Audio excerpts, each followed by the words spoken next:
Insights, o podcast do Bradesco.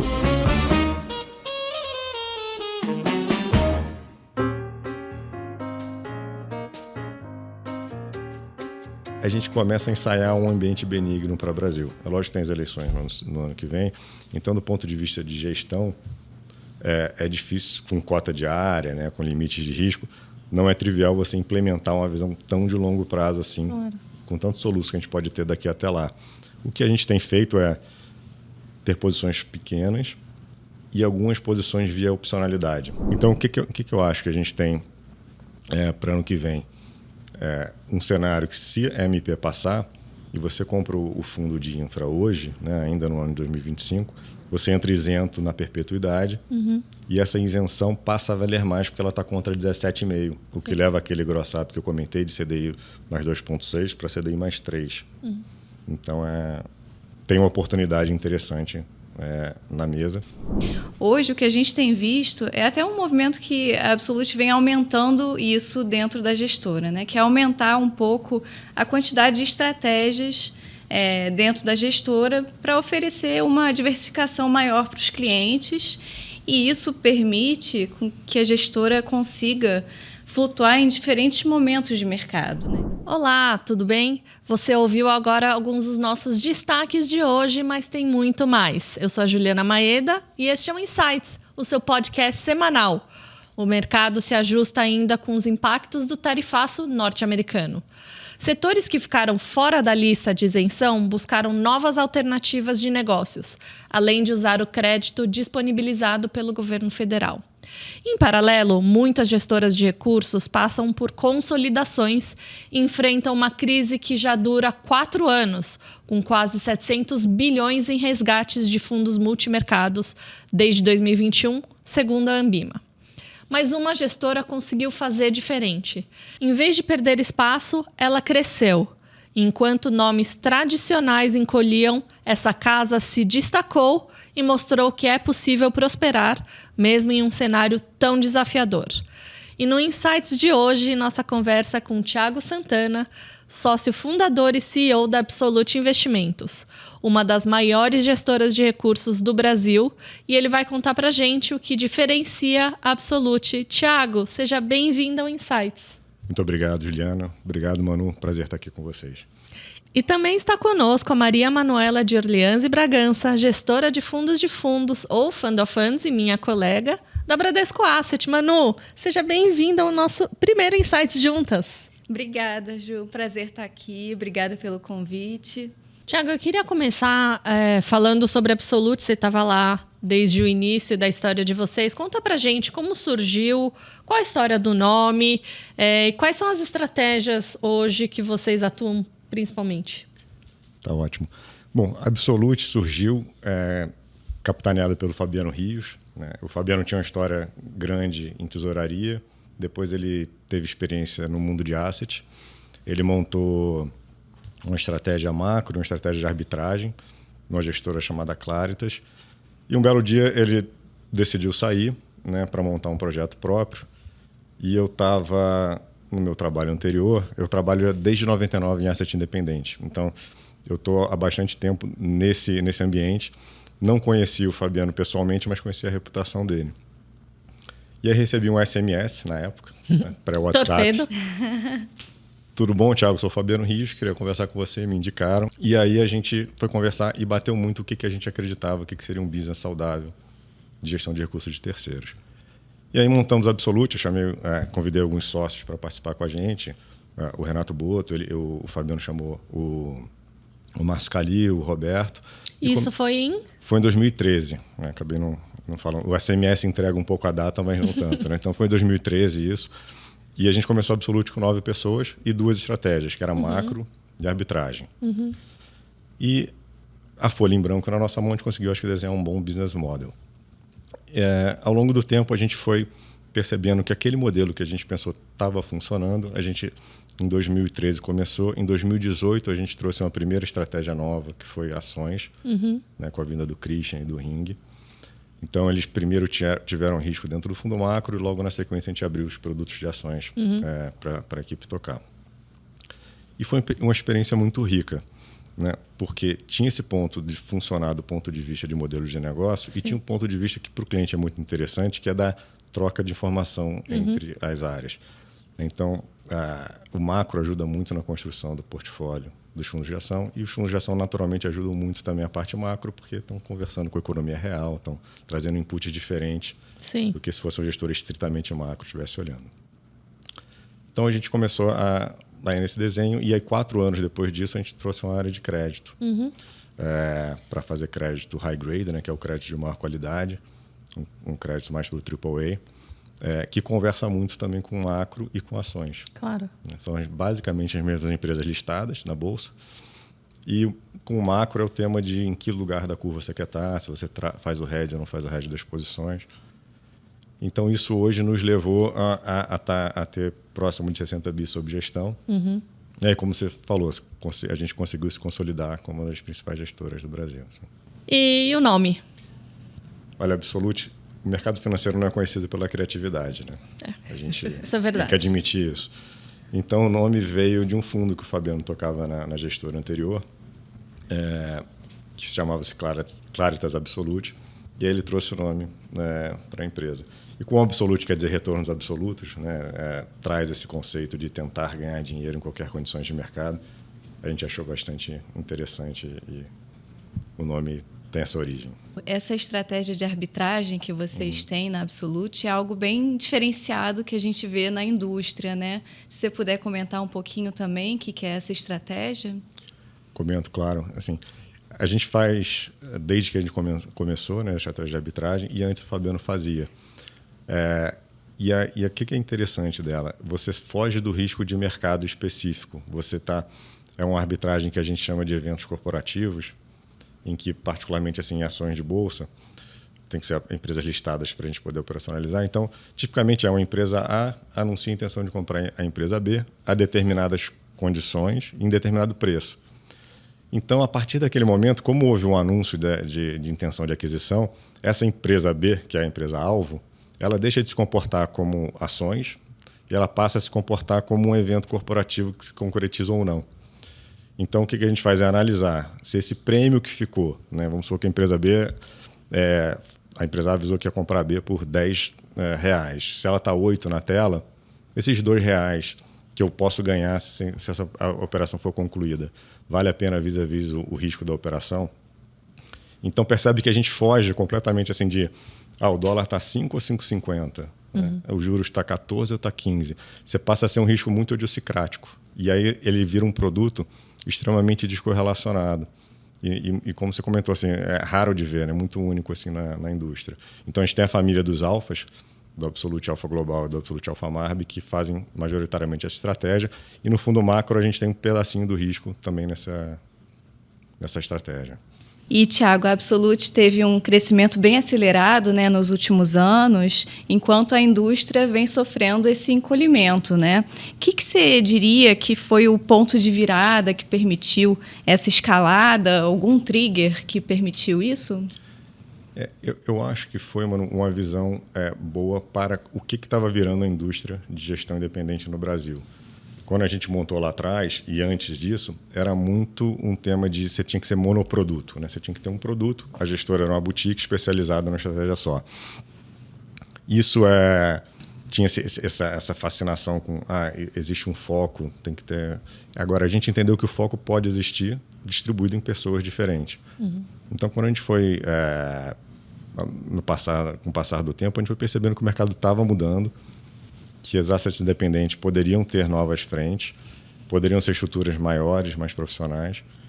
E isso fez com que, de forma bem gradativa, né? Estou falando uma história aí de 12 anos, a gente demorou bastante tempo para abrir a parte de ações, depois demorou bastante tempo para abrir crédito, mas isso nos permitiu navegar ambientes diferentes, né? Como a gente está vivendo agora, com muita demanda por crédito e menos demanda por ações e multimercado, o business, esse modelo de negócio funcionou. A gente... consegue se manter nessa trajetória saudável, mesmo com esse vento contra que está acontecendo no mercado.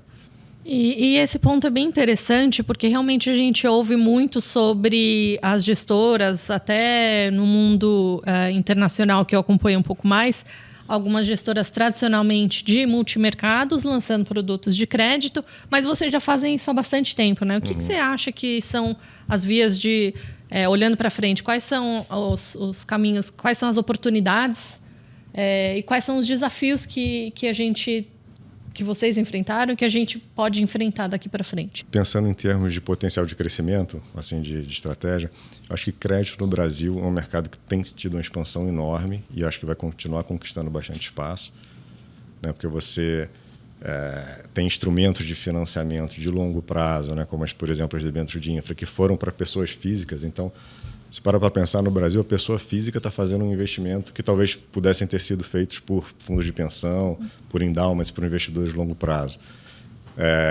Por características do nosso mercado, isso veio para a pessoa física. Então, isso gera um aprofundamento, ajuda a aprofundar muito a classe. E eu acho que é uma classe que veio para ficar, né? Assim, um entendimento do que é um risco de crédito. E aí, claro que crédito tem bastante variações, né? Você pode ter o crédito high grade, que eu comentei, que são empresas muito seguras, até operações estruturadas mais complexas com outros tipos de risco. Então, acho que tem um universo muito grande aí. Ações, eu acho que o Brasil dando certo tem muito para andar, assim, tem muito espaço, né? A nossa bolsa está largada há bastante tempo. E o multimercado, ele deveria, né, ser um fundo que é presente nas carteiras pela sua característica de total return. Né? Um bom multimercado entrega resultado em mercados de alta, em mercados de baixa, sem depender tanto da direção. Isso deveria fazer com que eles fossem uma presença mais constante nos portfólios.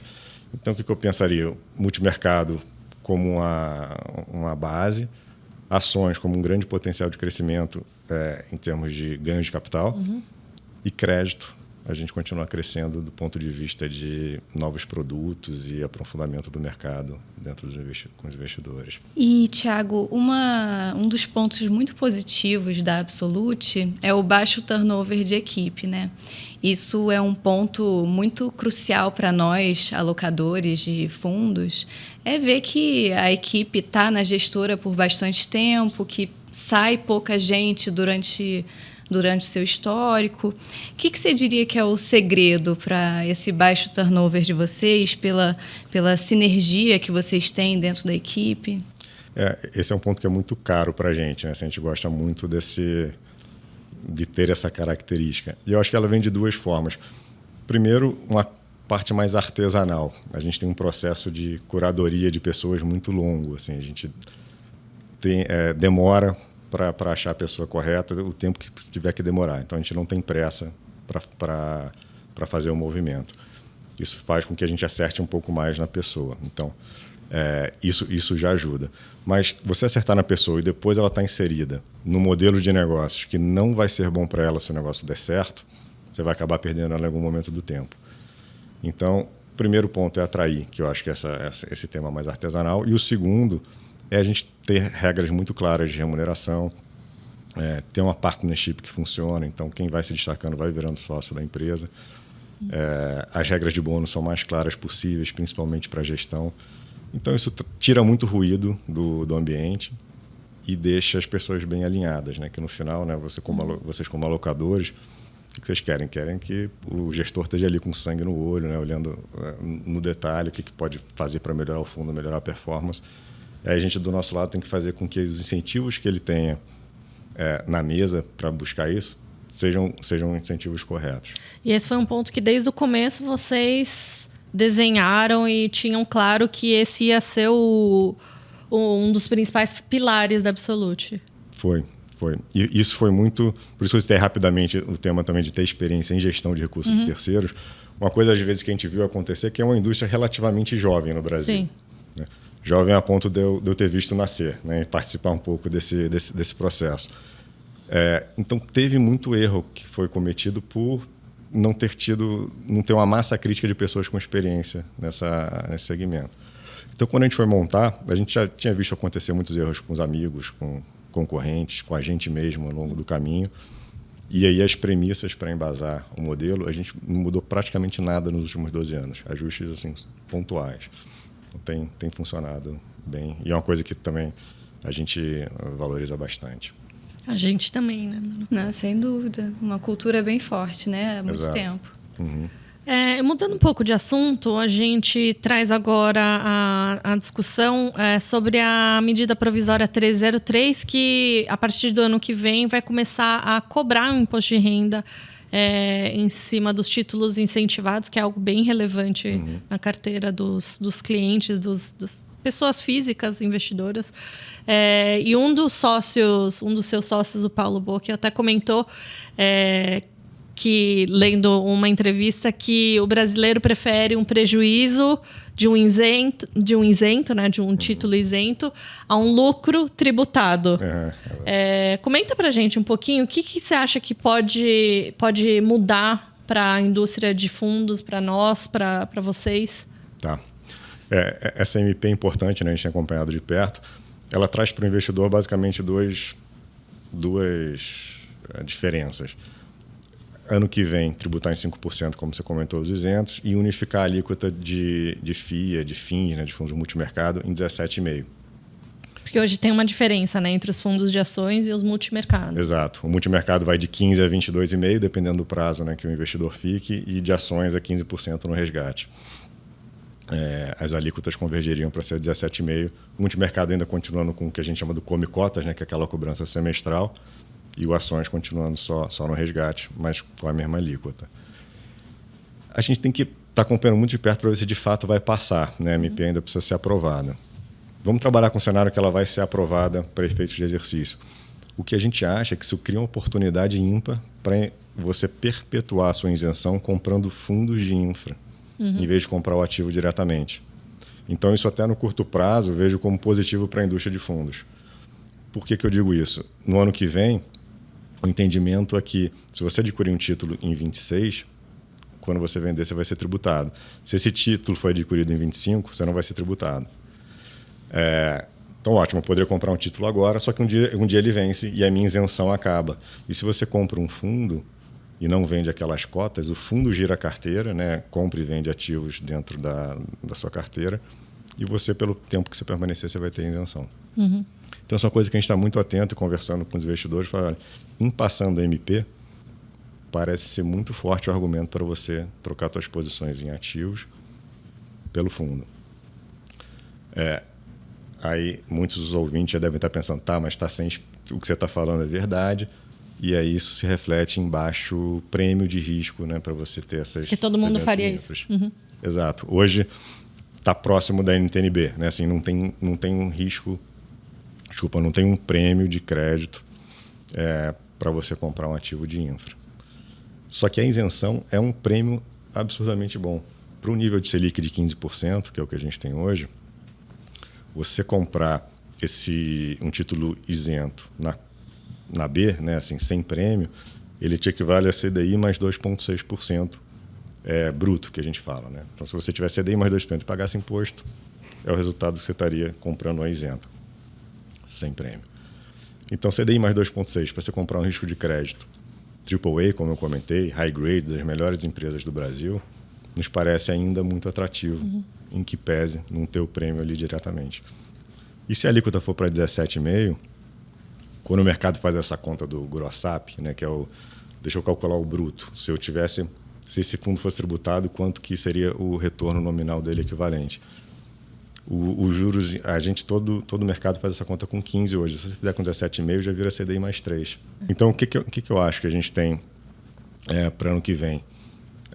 Um cenário que, se a MP passar e você compra o fundo de infra hoje, né, ainda no ano de 2025, você entra isento na perpetuidade e essa isenção passa a valer mais porque ela está contra 17,5, o que leva aquele gross-up que eu comentei de CDI mais 2,6 para CDI mais 3.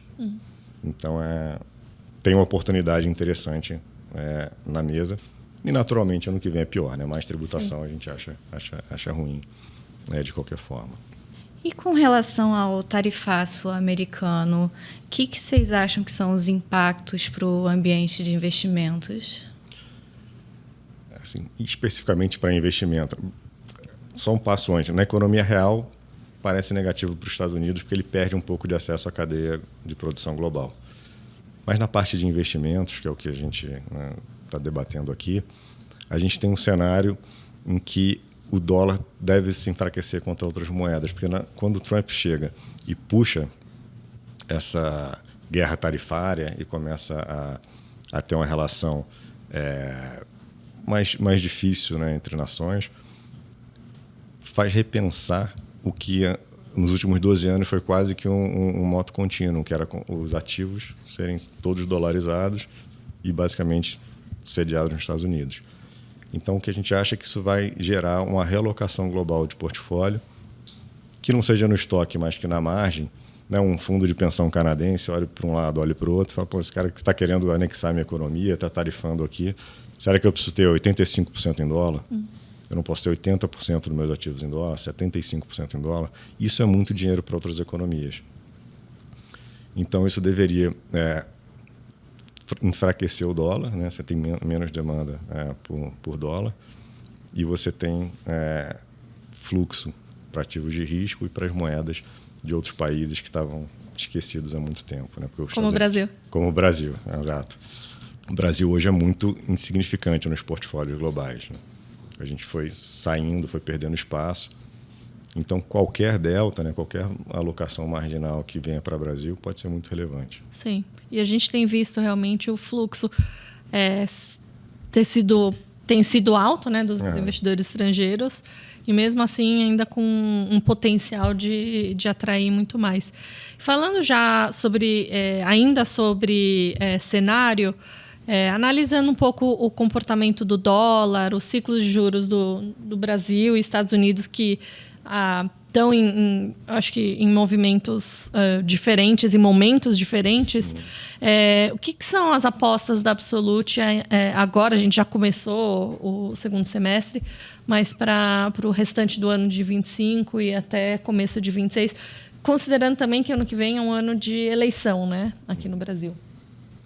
Bom, a nossa tese central de investimento passa pelo que eu comentei do dólar fraco, né? E junto com provavelmente mais pressão sobre o Banco Central americano para redução de juros, você ter um movimento de juros para baixo, dos juros curtos, né, de fechamento, você ter aumento da inclinação da curva, então juros curtos para baixo, inclinação de curva aumentando, dólar fraco e um ambiente positivo para ativos de risco.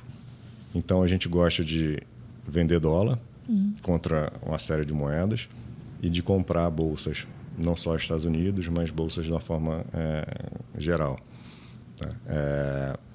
E aí, Brasil, dentro desse contexto. O idiosincrático de Brasil, curto prazo, né, ruim do ponto de vista de dinâmica fiscal. O fluxo de notícias também na margem relativamente ruim. Só que é isso, a gente vê já um valuation muito interessante para a Bolsa, a gente vê um valuation muito interessante para o real, a gente acho que tem bastante espaço para o real se apreciar, para a Bolsa subir. Tem espaço para os juros cair aqui, tanto do ponto de vista externo, né, os Estados Unidos diminuindo os juros, quanto a inflação aqui está cedendo, a atividade está arrefecendo um pouco. Então, a gente começa a ensaiar um ambiente benigno para o Brasil. É lógico que tem as eleições no ano que vem, então, do ponto de vista de gestão, é difícil, com cota diária, né, com limites de risco, não é trivial você implementar uma visão tão de longo prazo assim, claro, com tantos soluços que a gente pode ter daqui até lá. O que a gente tem feito é ter posições pequenas e algumas posições via opcionalidade. A gente gosta muito de usar opções nesses momentos, porque a gente consegue limitar a perda, a gente consegue carregar por um prazo mais longo e capturar bastante, né, com bastante alavancagem, se for para aquele nosso cenário benéfico. Então, o Brasil nos parece assim, é um case que está se desenhando muito favorável. E, Thiago, como que a inteligência artificial tem impactado as operações da gestora? O que vocês estão vendo de oportunidades relacionadas ao IA? Para a gestora especificamente, né, há alguns anos já, a gente montou uma área de ciência de dados e desenvolvimento. E aí é um primeiro movimento nosso de ganhar eficiência em análise, em trazer dados para discussão, em melhorar a velocidade de modelos. Isso foi se desenvolvendo e com a entrada da inteligência artificial, a gente tem começado a adotar também modelos baseados em inteligência artificial principalmente para a parte do departamento econômico, que a gente tem previsão de inflação, a gente usa muito para analisar os discursos, né, que a gente chama dos statements, de todos os bancos centrais, então, que muitas vezes são por vídeo, são por áudios. Pega, traduz o vídeo para texto, guarda esse texto, analisa o texto, vê palavras-chave. Então, ela tem aparecido mais, né, na parte de geração de pesquisa e na parte de dados. E tem uma discussão no mercado, a gente falou aqui rápido, de que as gestoras independentes têm passado, além de terem encolhido, sofrido muito resgate nos últimos anos, houve muita consolidação também. Muitas gestoras, parece que a gente abre o WhatsApp toda semana, né, Manu? E tem alguma gestora sendo absorvida ou comprada ou integrando a operação com uma outra gestora ou outro player. O que você acha, do seu ponto de vista profissional, que você já está há muito tempo nesse mercado? Você acha que esse momento é um momento único? As gestoras estão realmente buscando por isso? Eu acho que é uma combinação do amadurecimento do mercado, né, que eu comentei um pouco antes. É um mercado relativamente jovem ainda, então é natural ter um aumento de players, né, de atuantes desse mercado, que ele não tem uma barreira de entrada natural alta, né? Você precisa de uma licença na CVM, autorização da Anbima e um capital mínimo ali para você começar. O que está acontecendo, na minha visão, é que essa barreira de entrada, a natural continua muito baixa, os pré-requisitos são basicamente os mesmos, só que quando você olha para a competição, a barreira de entrada subiu muito, porque a barra subiu. Né? Hoje você vai montar uma gestora macro do zero, uma gestora de ações, enfim, qualquer estratégia que você tenha a adotar, você vai estar competindo com grandes gestores que já estão com equipes montadas há muito tempo, já estão com sistemas muito bem desenvolvidos, já estão em equipes entrosadas. Então, eu vejo como um processo natural você ter uma certa redução do número de players nesse mercado. Manu, a gente conversa é claro, a gente tem uma parceria muito longeva já com a Absolute, mas também a gente conversa com outros gestores. E além dessa consolidação, o que você tem visto de tendência entre os gestores, principalmente os gestores de multimercados? O que eu tenho visto antigamente a gente via muita gestora monoestratégia, ou seja, uma gestora que só opera macro, uma gestora que só tem fundo de ação ou só crédito. Hoje, o que a gente tem visto é até um movimento que a Absolute vem aumentando isso dentro da gestora, né? Que é aumentar um pouco a quantidade de estratégias dentro da gestora para oferecer uma diversificação maior para os clientes, e isso permite que a gestora consiga flutuar em diferentes momentos de mercado, né? Então, esse mercado atual é um mercado um pouco mais desafiador para risco de mercado, de forma geral, e onde a gente está vendo mais oportunidade, onde os clientes estão querendo alocar mais crédito. Então, uma gestora como a própria Absolute, que oferece fundos de crédito, multimercados macro, ações, arbitragem, oferece todo tipo de solução para o cliente, e isso é bom para a gestora e para os clientes, né? Claro que com uma estrutura robusta, uma equipe preparada, isso tudo conta muito. E acho que tem muita sinergia também, né, Thiago, entre as equipes? Tem. Não é trivial, né, de fazer esse movimento, mas tem uma sinergia enorme da própria companhia, né, porque você tem ganhos na área de risco, de controles, de processo, a parte da governança, e tem a parte de sinergia de gerar retorno para o cliente, né, que no final é o que a gente precisa fazer para se manter vivo. Acho que as equipes interagem entre si. As equipes, pelo menos da forma que a gente faz lá, a gente estimula muito a geração de externalidades, né? Então, uma equipe ajudar a outra. Tem os fóruns formais para isso, os comitês, no dia a dia ali na mesa, e tem os incentivos, né? Porque quem vira sócio da Absolute vira sócio de todas as estratégias lá em cima na holding. Então, é de interesse, se você é da área de ações, que a área macro vá bem, se você é de crédito, que as outras duas áreas vão bem.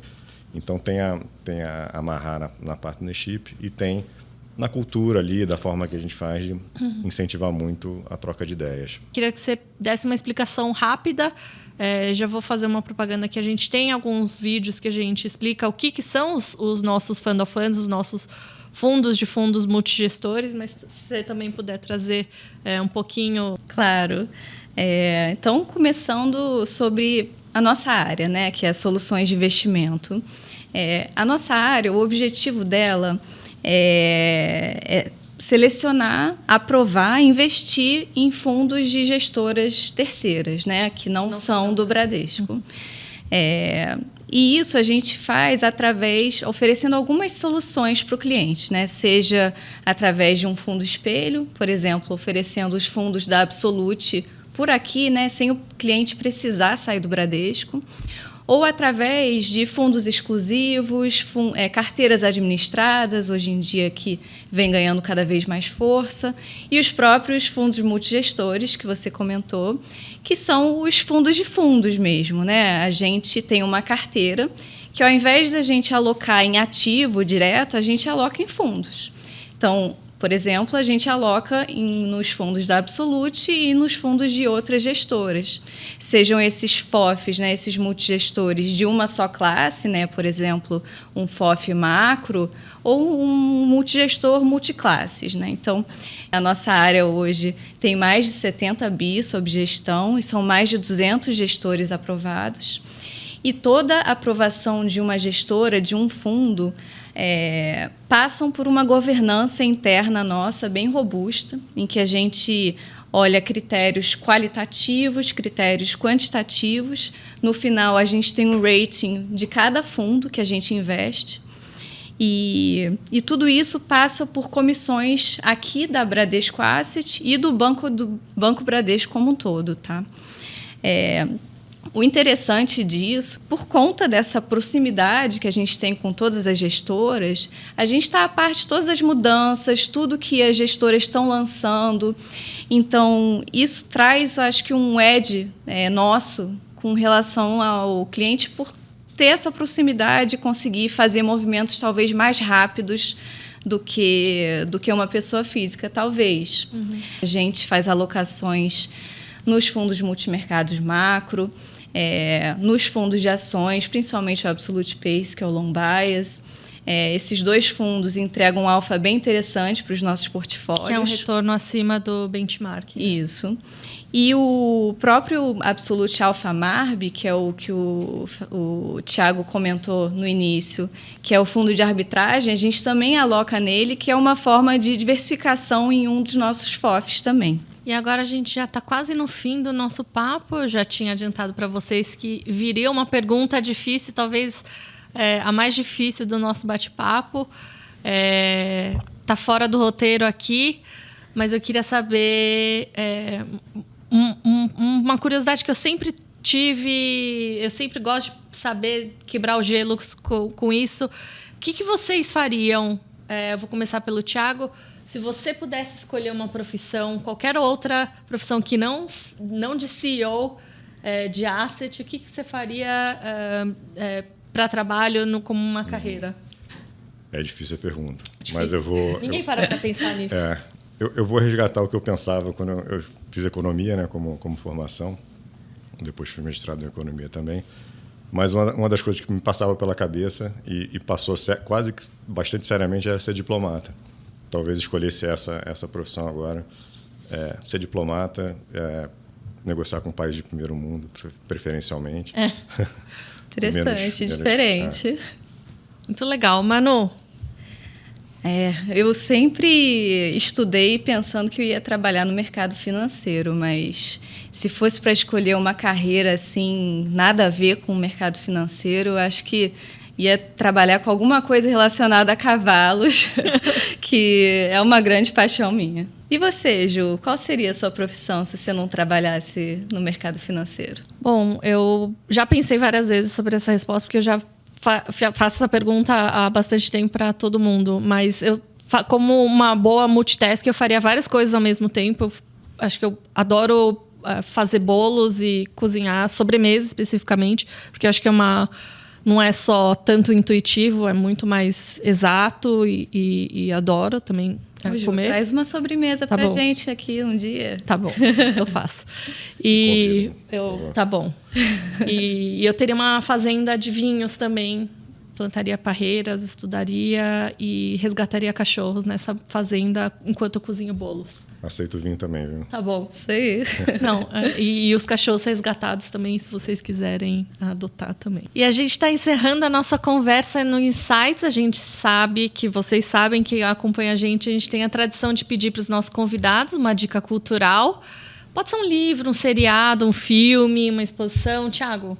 Eu vou citar, então, um livro que eu li há bastante tempo, que me influenciou bastante, que é A Revolta de Atlas, de Ayn Rand, que é muito interessante. Coloca o empresário como herói, critica muito essa intervenção do Estado, então ele fica muito presente hoje na realidade que a gente está vivendo. É muito necessário. Sim, tantas discussões exatamente sobre isso, né? Manu, qual que é a sua dica para a gente hoje? Eu vou dar 2 dicas.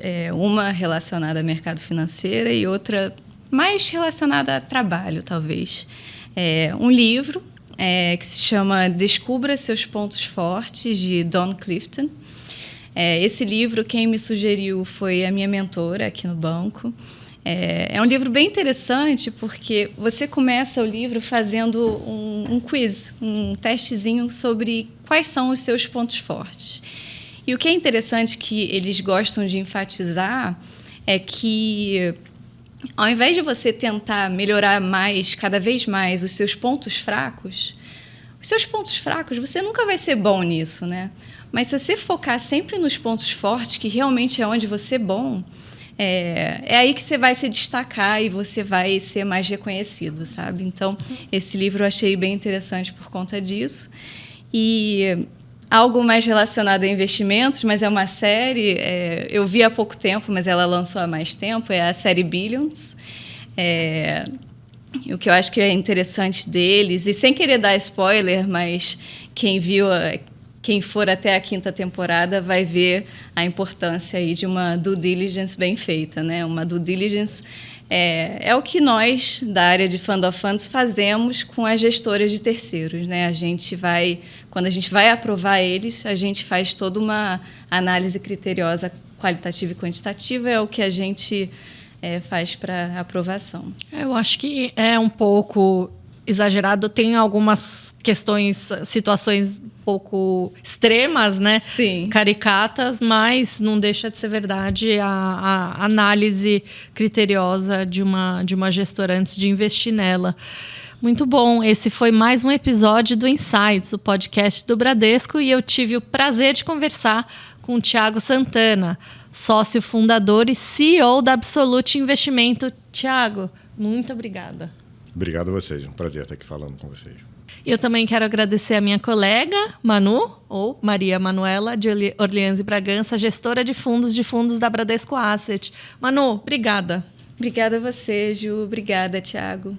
E você que nos acompanha já sabe, o Insights está nas principais plataformas de áudio, vídeo e no Instagram, no perfil podcast.insights. Siga a gente e fique por dentro das gravações, dos bastidores e muito mais. Até! Tchau!